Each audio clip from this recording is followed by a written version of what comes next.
Hi, it's me again with Corel Tips and Tricks Part 2. Just about an hour ago, I made a video on this, how to create this with these rounded corners. And I actually said in that video, I think, wonder what else you could do to it. I just went out on the internet and got a picture about that size. Now, for this to work, you want the black lines visible. So all I did was take away the color from the item. And then I'm going to select, and all this is I'm trying to move the line. This is a group of 32 objects. So your black needs to be on top for this to work. Now, a lot of people would think power clip this. I don't like power clip.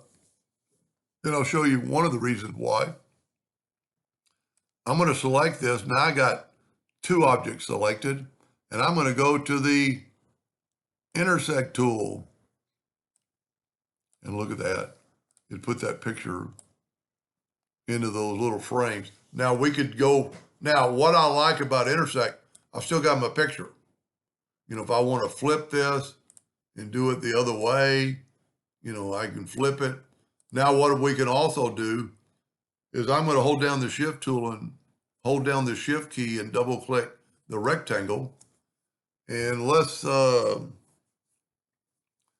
just use black and then go object order back a page, and now our lines are black.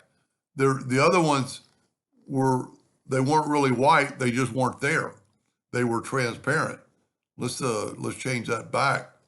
So if we take let's take a blue box effect. See, the lines aren't really there, they're transparent. So by doing the black box, well, I guess I can't let's make it black, and then go object order back a page. And now you got black, and you could still go further with that. We still have the black box selected. You can see right down there, and you could still play with it like with the intersect tool and just kind of swipe across it and have black, white, and gray, you know, on the picture.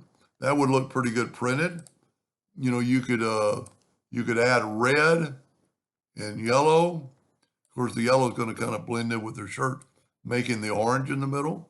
We could do elliptical. Wow, look at that. Now this handle always brings it in. This handle will make it round or not. That's pretty cool. And, you know, you could even use a preset that I wouldn't think would look good, but look at that. That would be a pretty cool printed picture. Anyway, hope that gave you some ideas, and thank you for watching.